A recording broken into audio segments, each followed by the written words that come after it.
For this project, I've cut 4 6-inch segments of 21 gauge square, 1 7-inch segment of 16 gauge half round, 3 feet of 22 gauge half round, and I've selected an 8 by 11 millimeter stone for this piece.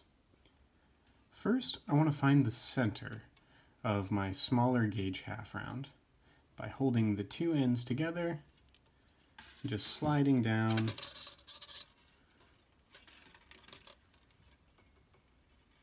and bending it so I know where the exact middle of the half round is.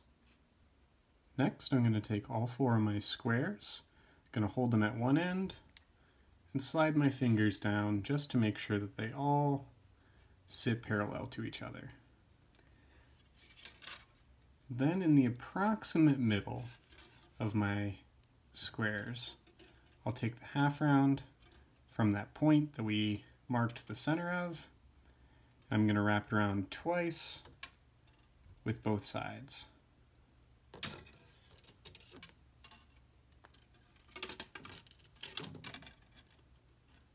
From here, I can slide our half round to find the center of our 4 squares.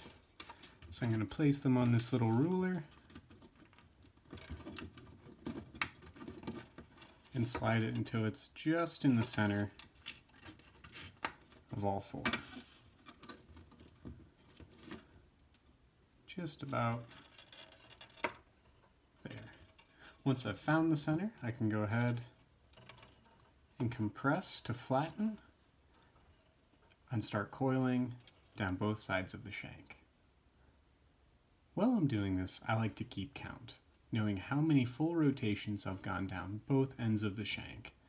This enables me to make sure that I have even wire endings on each side of the ring when I go to complete the face of it.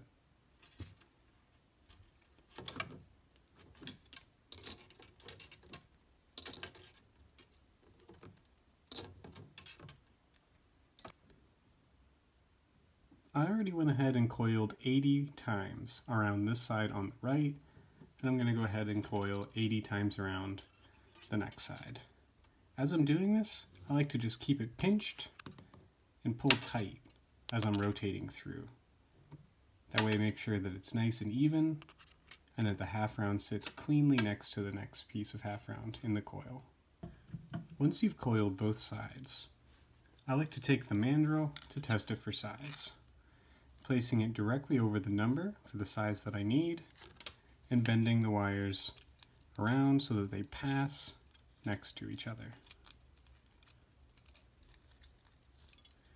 Now pulling them snug to the size that you need, the space between where your 2 coils will meet should be slightly larger than where the stone will sit. Next, I can go ahead and snip these shorter half round endings. I want to pinch and make sure that they sit flat on the top or the outside of the ring so it doesn't create a snag on the inside. From here, I'm ready to connect the 2 ends of the shank to begin creating the setting for the stone. Taking our 16 gauge half round in the same way we did with the smaller half round at the beginning, I'm going to bend just enough to know where the center is so that I can have even work endings, and I'm going to go ahead and connect it to the shank of the ring. It's not incredibly important to have it to size at this point. You can see that mine's fairly stretched out.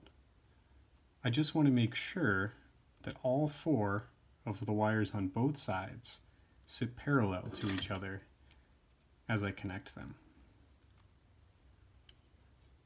This part is extremely important to the stone setting later. You want to make sure that when you cross your half round over the top of the ring to connect both sides of the shank, that it ends on the same side as your squares are coming out of. So if your squares are coming out on the right, where mine are on the left, you want to bring the half round from the left over the top first.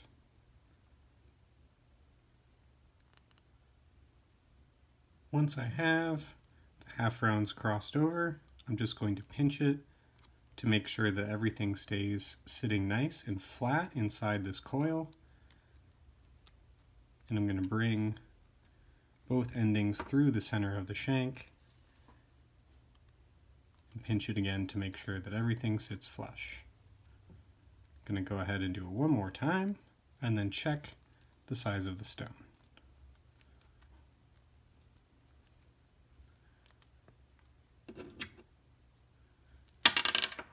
Oops.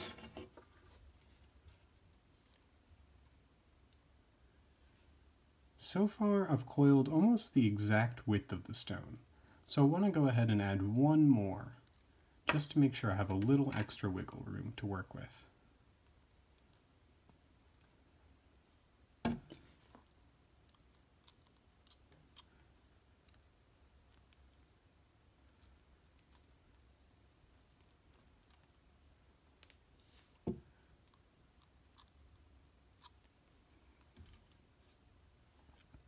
From here, I'm just going to slide my squares through the half round so that my 16 gauge and the 22 actually touch. That'll make sure that I have it snugged down to size and ready to go. In order to make sure that the ring holds its shape while we're sizing, I'm going to pull through on the squares until it's touching the two half rounds, bend it straight up to prevent it from slipping on both sides.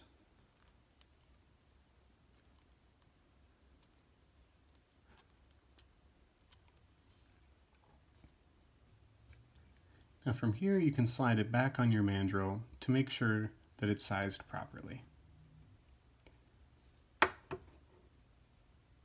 At this point, it's okay if it's a little bit bigger than the ring size you're going for.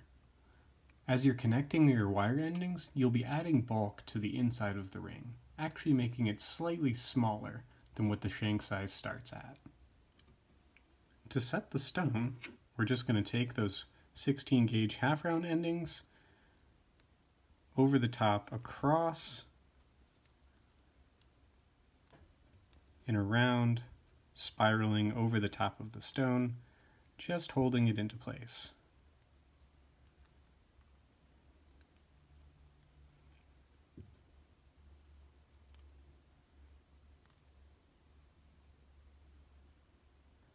I want to pause at this point to point out why it's so important to pay attention to which direction your half rounds wrap around as you're connecting the shank together.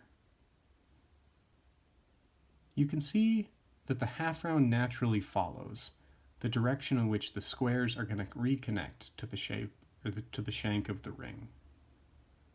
If we had wrapped our half round in the other direction, they would be fighting opposites of the way that the squares are going to reconnect to the shank.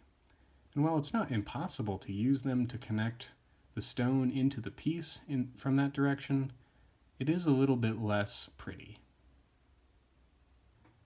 Let's go ahead and set the stone. I like to carefully make sure that it doesn't slip out of place with my fingers as I wrap those half round endings around and inside through the shank. You can see that it's slipped up a little bit, and it's easy to gently tighten with either your fingers or your pliers as you go, making sure that the stone sits evenly in the center of the ring.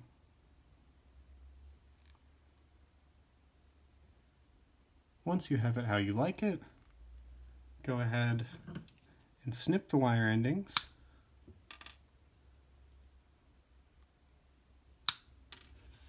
and pinch them down so that they'll be tucked on the inside of where your squares will connect to the shank next. From here I can decorate the face of the ring using these squares with whatever I'd choose to use. You could leave them blank and just connect them directly back to the face, or you could add coils to them to build the face of the ring slightly larger. I went ahead and cut two 8-inch pieces of 26 gauge round for my first coil. I like to start with the squares that are at the center most towards the stone. I'm just going to wrap my 26 around in a simple coil around that square on both sides. Once I've coiled it around a few times, I'm going to go ahead and slide it all the way down to the base and continue the coil from there.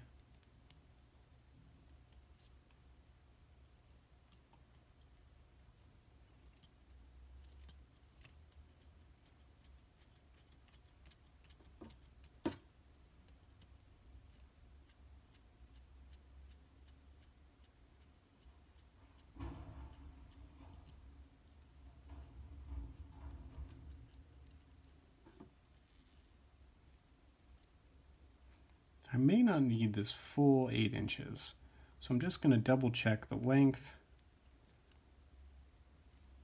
And it looks like I'm going to use about 7 inches. To terminate it, I'm going to snip it so that the wire ending is in between the shank and the square wire. And I'm going to go ahead and pull it through, making sure that the flat face of the square and not the corner is facing in towards the center where the finger will sit. Makes it a little bit more comfortable. I'm going to snip the ending so that it's short enough to fit right underneath the coil and next to the half round. I'm going to repeat the same process for the other side. Now that both sides have the 26 gauge coil, it's time to start my next element. I went ahead and cut about 1.5 feet of 28 gauge round for this next coil. To start, I'm going to take that 28 and wrap it around my next closest to the center square, so that the wire ending is closest to the stone on the side of the square, so that it's tucked neatly inside. It won't cause a little spur or a catch. Slide it all the way down to the base of the square.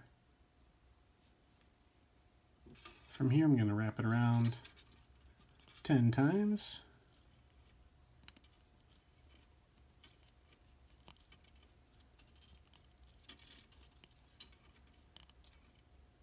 Counting my first 3 before I set it down, and then I'm going to connect it to all 3. 3 times around all 3, and then back 10 times around the original.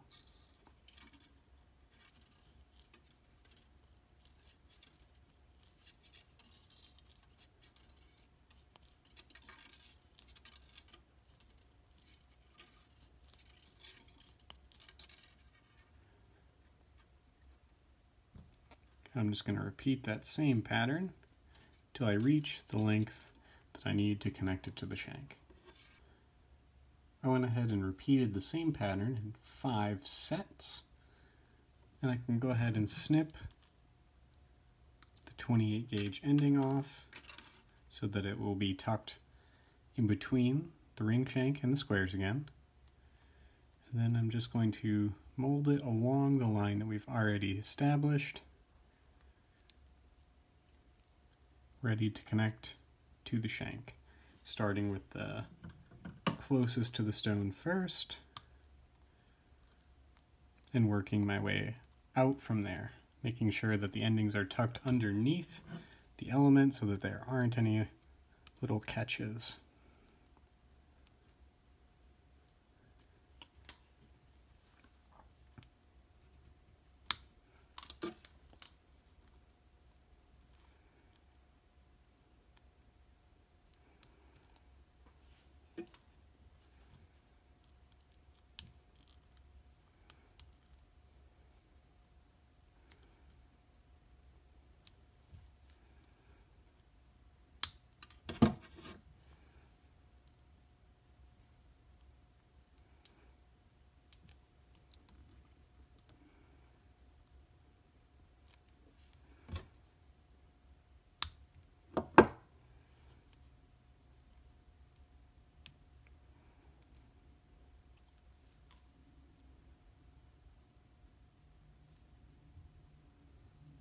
Going to go ahead and repeat the same process for the other side.